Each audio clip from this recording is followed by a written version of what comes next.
এবারে জন্মদিনে বড়ি বেগমকে চমকে দেওয়ার একটা উপায় বার করেছি। উজির, বলো তো দেখি কি উপায়? নবাবের সাজিশের হদিশ পাওয়া আমার বুদ্ধিতে নামুমকিন। বেশক বহুত বড়িয়া কোনো মতলব আছে। এবারে বেগমের জন্মদিনে বিরাট একটা উৎসব করব। সারা দেশ থেকে মহান মহান অতিথিদের নিয়ে আসা হবে। দুনিয়ার সেরা সেরা খাবার, সেরা সেরা গাইয়ে, সেরা সেরা বাজিয়ে, সেরা সেরা নাচিয়ে রাতকে দিন করে দেবে এমন রোশনাই। রেস্ট নাই। কি বললে? বহুত বড়িয়া আপনার সোচ, লেকিন মাফ করবেন হুজুর, রাজকোষের অবস্থা খুবই খারাপ। উৎসব করার মতো তো রেস্ট নাই জাহাপানা। কোনো কথা শুনতে চাই না। আমি হলাম গিয়ে বাংলার নবাব। আমি আনন্দ হই হুল্লোড় করবো না তো কে আর করবে? একদম ঠিক জাহাপানা, কিন্তু কর বসিয়ে টাকা তোলো। সব কিছুতেই কর বসানো আছে জাহাপানা। হাসি কান্না ছাড়া আর কোনো কিছুতেই কর বসানো যে বাকি নেই। তার ওপরেই কর বসাও। হাসি কান্নার ওপর কর? না, শীতকাল আসছে, বসাও বসাও কর হাঁচির ওপর। হ্যাঁ, হাতির ওপর কর?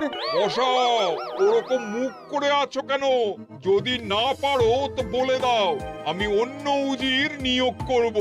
আমি আজই ঘোষণা করে দিচ্ছি, এবার থেকে হাতির ওপর কর দিতে হবে। হ্যাঁ, তো জানাব, এতে প্রজারা যদি ক্ষুব্ধ হয়? আরে বাবা, প্রজাদের কাজই তো মাঝে মাঝে ক্ষুব্ধ হওয়া। তা ঠিক হুজুর। আমাকে কদর করে এমন কিছু সন্ডা আছে, তাদেরকে কাজে লাগাতে হবে। বহুত খুব জাহাপানা। তাহলে হাঁচি গোনার লোকের ব্যবস্থা করে নি। ওই সন্ডারাই হাঁচি গুনবে। ওদের স্বেচ্ছাসেবক হিসেবে নিয়োগ করো। বহুত খুব জাহাপানা। সব জায়গায় লোক পাঠাতে শুরু করো। তবে কৃষ্ণনগরে বেছে বেছে লোক পাঠাবে। আর মনে রেখো, ওখানে গোপাল আছে।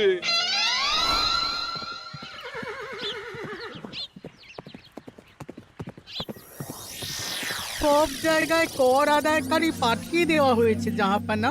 আপনার কথা মতো তাদের বলে দেওয়া হয়েছে যে আদায় হওয়া করের 10% তাদের বেতন হিসেবে দেওয়া হবে। সুতরাং কর আদায়ে কোনো ঢিলেমি হবে না। বহুত আচ্ছা, বহুত আচ্ছা।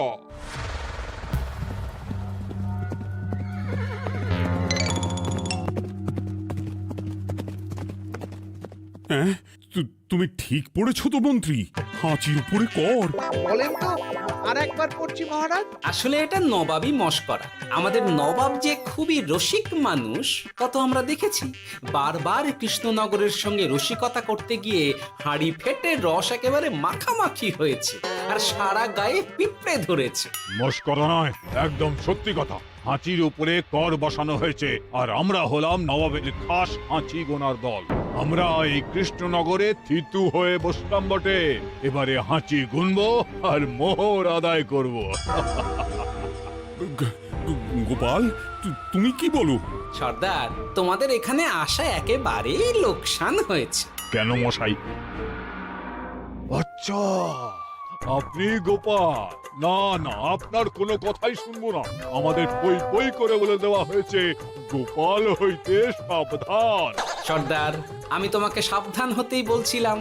হাঁচি ধরতে গেলে তোমাদের খুব সতর্ক থাকতে হবে, কারণ এই কৃষ্ণনগরের বাসিন্দাদের শরীর স্বাস্থ্য এত ভালো যে এখানে কেউ হাঁচে না, কাশে না, ঢেকুর তোলে না, ইয়ে করে না। বলেন কি মশাই? এটা তো নবাবকে জানাতে হচ্ছে। যাও যাও, এক্ষুনি মুর্শিদাবাদে ফিরে গিয়ে নবাবকে জানাও। ওরে, কেউ এদের যাওয়ার ব্যবস্থা করে দে। ওই তো হেঁচেছে। হাঁচি এক, পুরো এক মোহর। হাঁচি দুই, দুই মোহর। আরে, এটা তো হাঁচির বাচ্চা, এটা তো ধরলে চলবে না। কেন? হাঁচি হলেই তো হলো। কি করব সর্দার? লিখবো? দেখ, একবার গুনে যখন ফেলেছি পুরো ছাড়তে পারবো না। আধমোহর লেখ। এটা কাশি, কাশিতে কোনো করের কথা নেই। ওরে লেখ লেখ লেখ লেখ লেখ। হাঁচি তিন, পুরো এক মোহর। হাঁচি চার,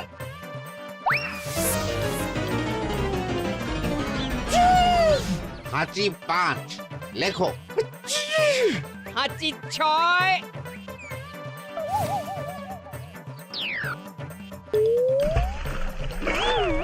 যা, যা কি রে, শুনেছিলাম কৃষ্ণনগরের মন্ত্রীটা মাথা মোটা, প্রমাণ হয়ে গেল। জল থেকে উঠবে যখন ঠান্ডা লেগে হাঁচি তো আরো বাড়বে। জলে বুড়ুবুড়ি উঠছে, বেটা জলের তলায় তলায় হাঁটছে। হাঁচি 7। এখনো তো ফিরলো না, বেলা গড়িয়ে দুপুর হয়ে গেল। ভাববেন না রাজামশাই, আমরা যারা যারা এখানে এসেছি সবাই ধড়িবাজ লোক। মন্ত্রীর হাঁচি নিংড়ে নিয়ে ফিরবে। ছি ছি ছি ছি ছি ছি ছি ছি ছি। কি হলো গোপাল? আমরা কৃষ্ণনগরের প্রবাদ প্রতিম আতিথেয়তার অসম্মান করেছি মহারাজ। কেন? কিভাবে? কখন? এখন মহারাজ, এখন এনারা সেই সুদূর মুর্শিদাবাদ থেকে এসেছেন, আর আমরা এতক্ষণ শুধু অন্য কথাই বলে চলেছি, এনাদের আপ্যায়নের ব্যবস্থা করিনি। তাই তো। মহারাজ, আপনি ব্যস্ত হবেন না। এই কে আছো?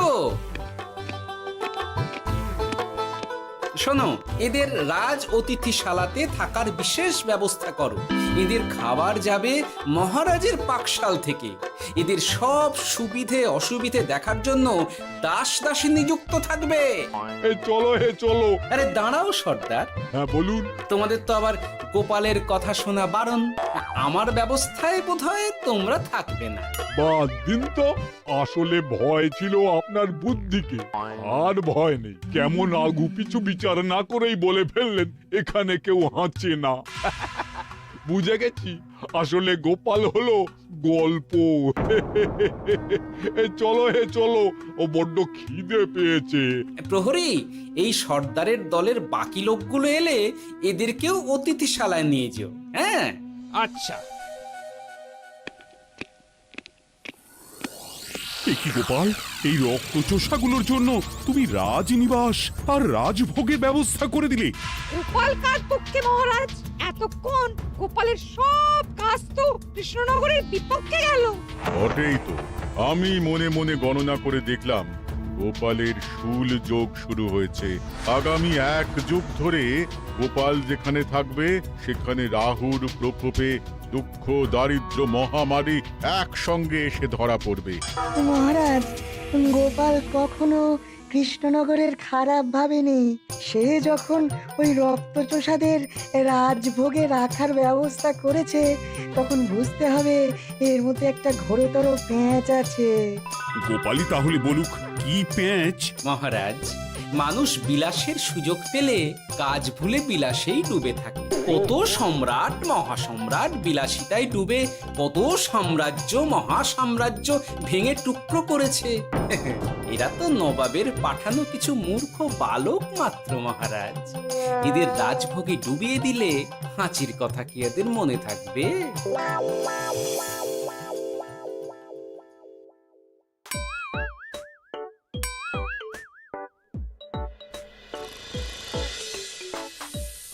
কি ব্যবস্থাপনা সব ঠিক আছে তো?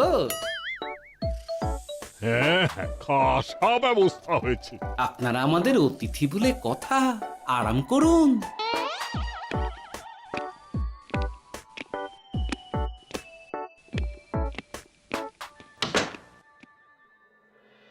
বিজ্ঞানী, তোমার এই দুমুখ আয়না আবিষ্কার তোমার জীবনের সেরা কাজ।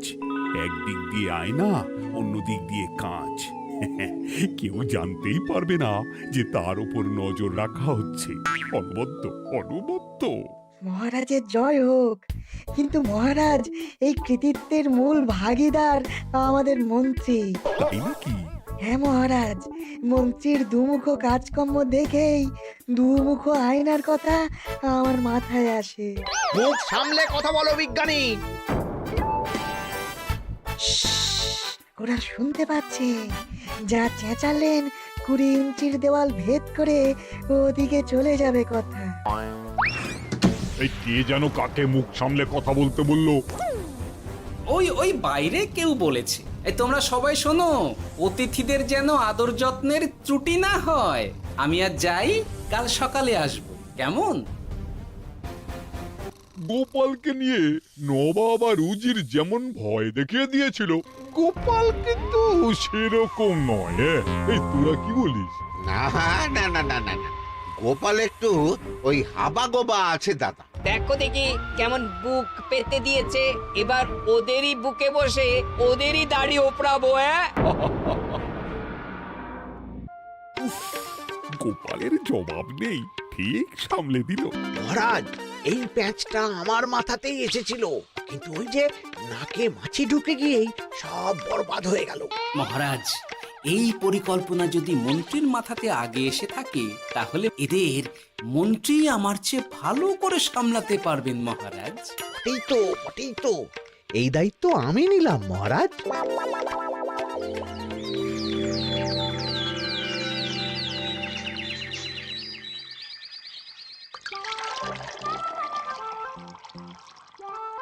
আহা, সকালে ঘুম থেকে উঠে এই রকম বেলের পানা যেন স্বর্গের অমৃত।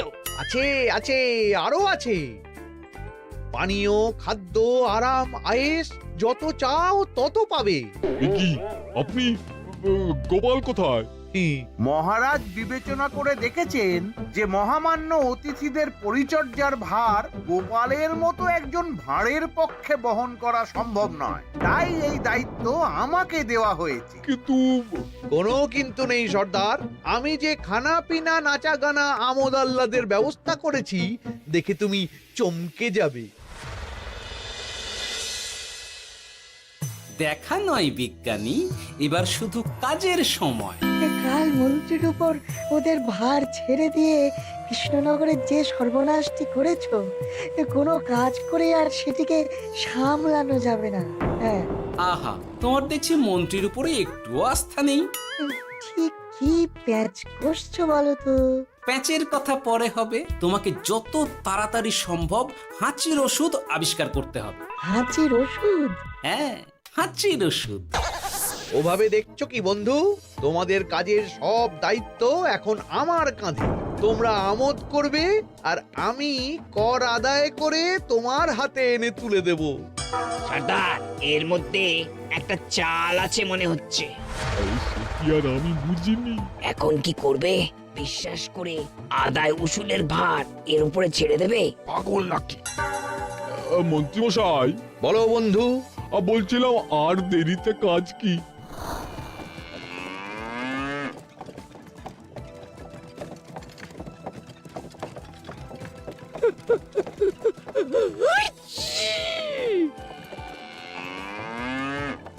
মন্ত্রী, লেখো হাঁচি এক। ওহে, তোমার নাম কি? মন্ত্রেশ্বর হুজুরি আগে। লিখুন মন্ত্রী মশাই, নাম লিখুন। ওহে মন্তেশ্বর, হাঁচি কর, এক মোহর ছাড়ো দেখিনি। হাঁচি দুই। আরে যাও, দৌড়ে গিয়ে দু মোহর আদায় করে আনো। ওরে, তোরা সব কৃষ্ণনগরের কোণে কোণে ছড়িয়ে পড় দেখি, একটা হাঁচিও যেন বাদ না পড়ে। হ্যাঁ,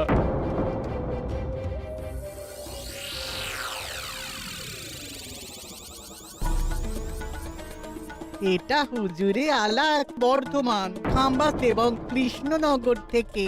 চমৎকার চমৎকার। তাহলে গোপাল কিছু করতে পারেনি, আমাদের যুব শক্তি কৃষ্ণনগরকে পুরো নিংড়ে নিয়ে আসছে।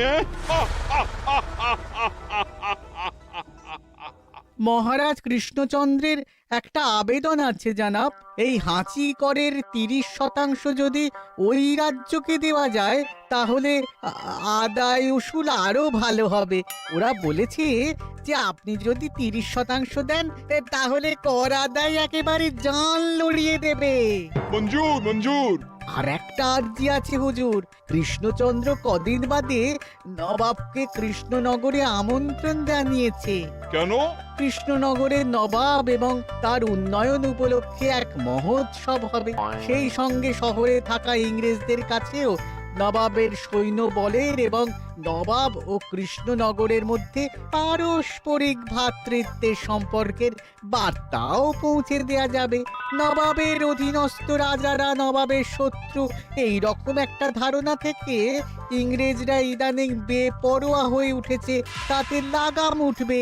বহুত খুব মঞ্জুর মঞ্জুর মঞ্জুর।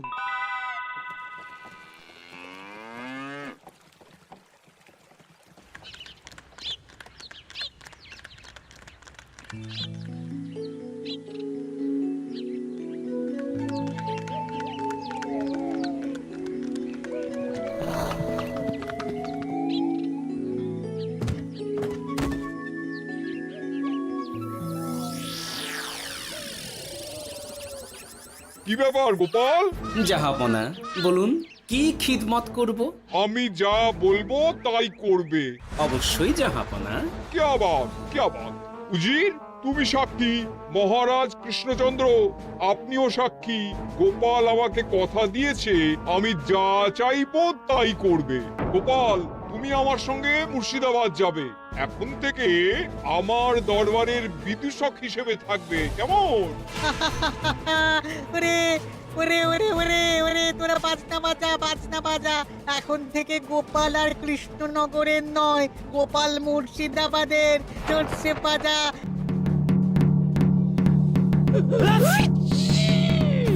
কি হলো? হুজুর, মনে হচ্ছে আপনার সৈন্যদল হাঁটছে। হ্যাঁ? হুজুর, হাঁচিগড়ের বন্যা সব সৈন্য 10-12টা করে হেঁচে ফেলেছে। মানে প্রচুর মোহর হয়ে গেছে আর বাড়ছে বাড়ছে। আমার হাঁচি গোনার দল একটা হাঁচিও বাদ দেবে না। মোহর রাখার জন্য নতুন পোশাকখানা বানাতে হবে হুজুর। সর্দার, আমাদের হাঁচিগুলো কি খুলবো? হ্যাঁ, নিশ্চয়ই। একটা হাঁচিও যেন বাদ না পড়ে। চলুন হুজুর, আমরা এখানে দাঁড়িয়ে থেকে আর কি করব? ওরা হাঁচুক আর হাঁচি গুনুক। চলুন নবাব বাহাদুর, আপনার জন্য কৃষ্ণনগরের রাজাতিথ্য অপেক্ষা করছে। হুজুর, আমার মনে হয় আমাদের কৃষ্ণনগরে এখন আর দেরি করা উচিত হবে না। আমরা সোজা শহরের দিকে রওনা হয়ে যাই। শহরের ইংরেজদের শিক্ষা দিয়ে ফেরার পথে আমরা কৃষ্ণনগরের আতিথ্য গ্রহণ করব। সে কি? মহারাজ, নবাবের মতো কর্তব্যপরায়ণ ইনসানকে তার কর্তব্য পালনে বাধা দেবেন না। আমরা ওনার শহর থেকে ফেরার অপেক্ষায় থাকবো। ঠিক আমার এক্ষুনি শহরে যাওয়ার দরকার। ইংরেজরা সব নিয়ম কানুন ভেঙে চুরে যা ইচ্ছে তাই করতে আরম্ভ করেছে। উচিত সৈন্যদের ডাক দাও, চলো রওনা হই। কিন্তু জাহাপনা, আপনার সৈন্যদের থেকে পাওনা মোহরগুলো এতক্ষণে যা হেঁচেছে, লাখখানেক মোহর তো হয়েই গেছে। ওটা আমরা নিজেদের মধ্যে বুঝে নেব। কিন্তু ওই করের 30% যে কৃষ্ণনগরের পাওনা। পেয়ে যাবে। শহর থেকে ফিরি। আরেকটা কথা, হাঁচি কর ব্যবস্থা এখন থেকে উঠে গেল।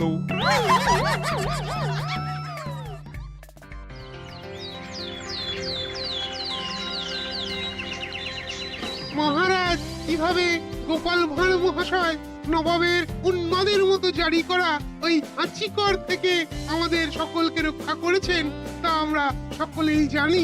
খাম্বাজের তরফ থেকে তাই গোপালকে সামান্য উপহার।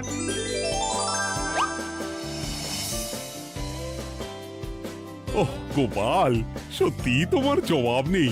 কিছুই হতো না যদি না বিজ্ঞানী ওই হাঁচি চূর্ণ আবিষ্কার করত। এই উপহারের অর্ধেক কিন্তু বিজ্ঞানী। সবই তো বুঝলাম, নবাবকে সৈন্য সহ নিমন্ত্রণ থেকে সৈন্যদলকে হাঁচি চূর্ণ মাখানো, চাঁদোয়ার তলায় ঢোকানো পর্যন্ত। কিন্তু চাঁদোয়া থেকে হাঁচি চূর্ণ ঝরে পড়লো কি করে, সেটাই তো বুঝলাম না। এটা তুমি বলো বিজ্ঞানী। শব্দের বাতাসে কম্পন তৈরি হয়। গোপালের হাততালিতে আমার ঘরের শাড়ি থেকে হাঁচির জন্য ঝরে পড়েছিল। এখানে চাঁদোয়া থেকে ঝরে পড়েছিল বাজনার শব্দে। কি ব্যাপার বিজ্ঞানী, তুমি এখন ছেলে খেলা করছো? হাঁচির ওষুধ হয়ে গেছে। হয়ে গেছে? মূল উপাদান তামাক, গোলমরিচ আর আলকুশির গুঁড়ো। কাজ হবে? হাততালি দাও। কাজ হলো। ব্যাপারটা কি হলো? ওই শাড়িটাতে হাঁচি চূর্ণ মাখানো আছে। তোমার হাততালির শব্দের কম্পনে ঝরে ঝরে পড়েছে। একবার নাকের কাছে এলে পিঁপড়ে থেকে পিশাচ হাঁচতেই হবে, হাঁচতে হবেই হবে। নবাব যদি বাজনা বাজাতে না বলতো। আমাদের বাজনদাররা তৈরি ছিল মহারাজ। যাক, সবই ভালোই ভালোই মিটে গেল। যার শেষ ভালো তার সব ভালো। ব্যাস, এখন শুধু একটাই কাজ বাকি। নবাবের কাছ থেকে করের 30% বাবদ পাওনা মোহর মুর্শিদাবাদে গিয়ে নবাবের কাছ থেকে তুমি নিয়ে আসবে। আচ্ছা মহারাজ।